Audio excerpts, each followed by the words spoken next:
Alrighty. Hello, argumentation and persuasion class. I hope you are all doing well and staying safe in these crazy, crazy times. It's been definitely weird getting used to being locked down, but I hope you're doing well. And life must go on, and as must these presentations. So we're going to jump into it. My presentation for you today is I've titled it The Ballad of Phil Davidson, a persuasive artifact analysis by Harrison Burns, by myself. So if you've never heard of Phil Davidson, you're in for a treat. And I think most of you probably have heard and seen it. And if you don't remember, then you will probably recognize it once we get into the video of it. But let's jump in here. Hopefully it'll be entertaining and educational. So this is a analysis of a political campaign, specifically a speech,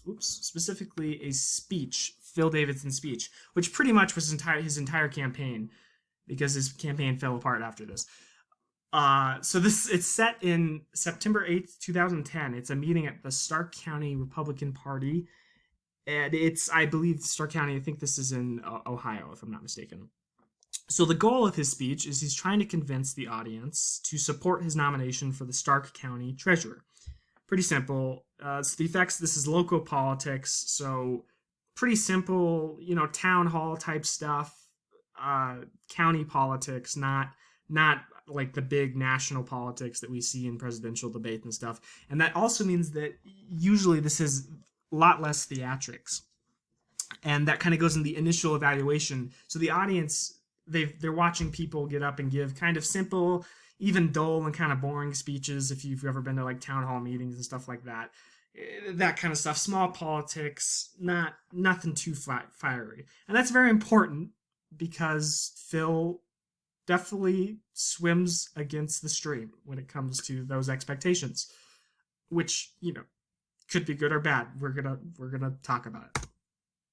So, a day that will live in infamy. This speech has just some context. After his campaign, the speech became an internet sensation and went viral. It was ranked number 1 on CNN's Greatest Rants list. It was ranked number 1 on Washington Post's Greatest Rants list, which both of those were written by two different authors at two different times. So it just shows that this small little political speech and this local politics exploded on the internet, and for good reason. You will see why. 6 months after the speech happened, Mr. Davidson would go on to Tosh.0 for Web Redemption, where he acts in a fake presidential campaign announcement. So yeah, he kind of became an internet sensation. So yeah, without further ado, let's jump into it. We're going to watch pretty much the whole video. It's 6 minutes long, so I'm going to cut out 1 minute in the middle. But you'll be able to get the full speech in all of its glory, and then we're going to come back and analyze it.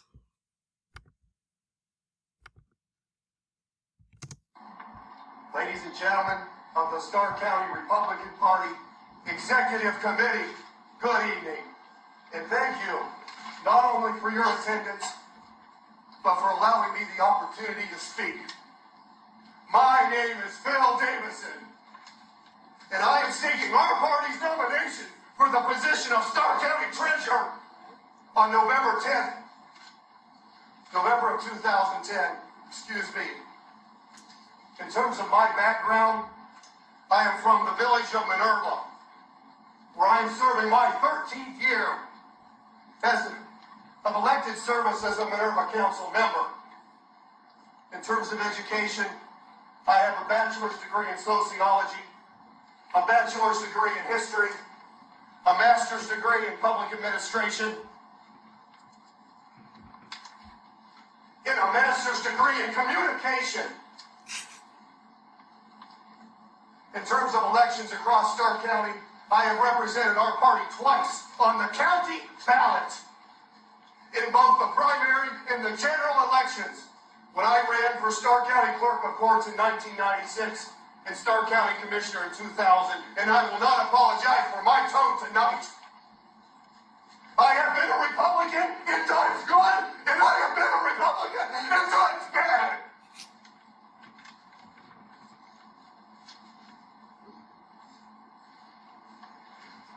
Albert Einstein issued one of my most favorite quotes in the history of the spoken word, and it is as follows. In the middle of opportunity, in the middle of difficulty lies opportunity. I'm going to repeat that so I have clarity tonight. In the middle of difficulty lies opportunity. This is the opportunity we've been waiting for. The Stark County Treasurer's Office is a mess. It is in dire need of structure and guidance. And now is the time to seize this opportunity with an aggressive campaign and an even more aggressive campaigner. If nominated tonight, I promise each and every person in this room, I will hit the ground running, come out swinging, and end up winning. Let's send a message tonight to the people of Stark County and to the people of the Stark County Democratic Party. We're tired of business as usual. Drastic times require what? Drastic measures, yes! Who said that? Thank you! Drastic times require drastic measures. We will not tolerate incompetence and irresponsibility any longer. Now is the time to snap the Democratic stranglehold on the Treasurer's Office in two. And I harken back to what my friend Alex just said. He ran against the Treasurer in 1996. It was a problem then, it's a problem now. Infestation. We're going to jump 1 minute ahead. I apologize for having to deprive you of any of this speech. You can check out the full thing on YouTube, but we're still going to get most of it. And use that to its fullest extent. Knowledge is power. Let's tap into this knowledge and use it as a tool to win the Treasurer's Office.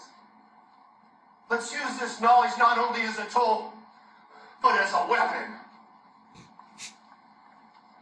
We must win this election. If nominated tonight, I will win this election. And I'm going to say that again so there's no miscommunication tonight. If nominated tonight, I win. Tell your friends, tell your neighbors, tell Randy Gonzalez. I'm coming. Both barrels, guns loaded. I believe in the entities and the principles of the National Republican Party, the State of Ohio Republican Party, and the Stark County Republican Party. And if nominated, I will not hide those beliefs on my march to victory on Election Day.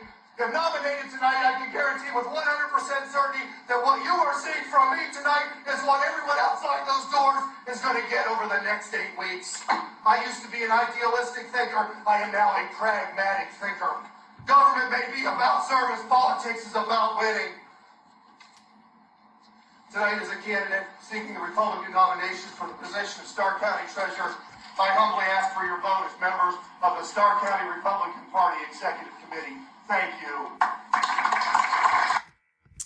There you have it. What a legendary, glorious speech. I hope you all enjoyed it as much as I do. That's one of my all-time favorites. Hopefully it'll give you a laugh in these dark times we're in right now.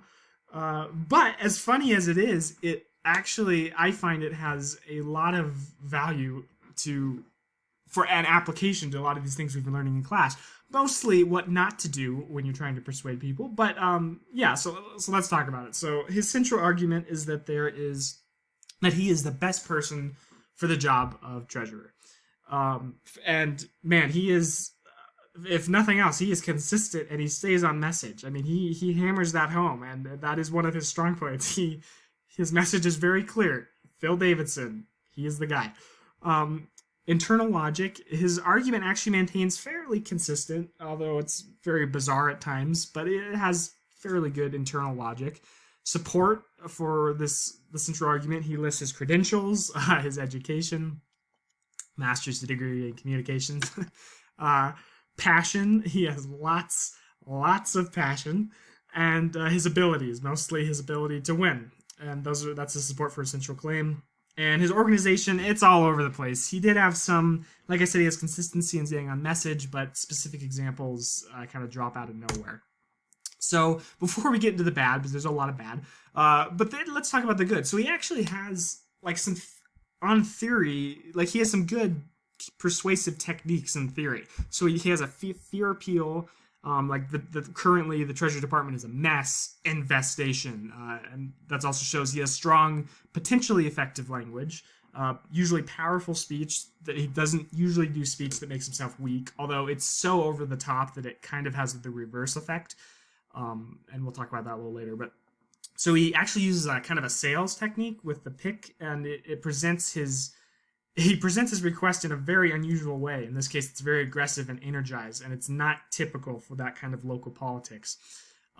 He has a clear message, like I said. He engages the audience, the desperate measures. He has lots of hand gestures. They're not always good, but he uses them. He has genuine pathos, lots of pathos, and he uses a narrative to kind of depict himself as like the hero who's going to kick out the infestation of the Democrats. So, before we get into the bad, I just wanted to point out that this is really an interesting case because he says he has a master's degree in communication, and I believe him because he actually checks off a lot of the boxes of persuasive techniques. And in theory, he has a lot of good theory behind his communication. So he uses metaphors and he stays on the message. He has audience engagement, narrative, language intensity, physicality, unique presentation, and authentic delivery. And all of which are good things and things we're learning in this class. But I think it goes to show that just because you have good theoretical knowledge and just because you have knowledge about techniques doesn't necessarily make you effective communicator or persuader. Because, wow, there's a lot of bad. So he has very little evidence in his persuasion. I mean, he talks about how it's a mess and how it needs to be fixed, but he doesn't really give any specifics. And this speech, my goodness, is bursting with cliches. I mean, so I'm going to list off a list for you guys here of some of the cliches. You guys have probably picked up on it when you were watching it, but I have been a Republican in times good and in times bad. Knowledge is power. Hit the ground running. Tired of business as usual. Drastic times call for drastic measures. I am locked and loaded, and I will. And the best one, I will not apologize for my tone tonight. I mean, it's so over the top with the cliches.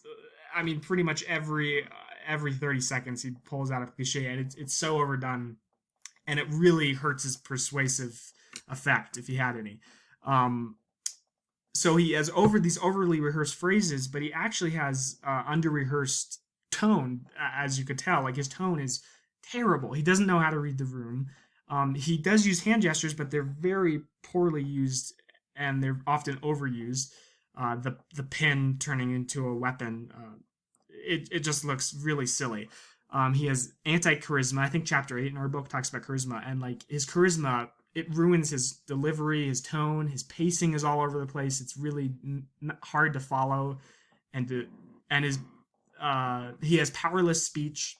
He messes up the Albert Einstein quote, and he does the whoops, and it's very bad for his persuasion.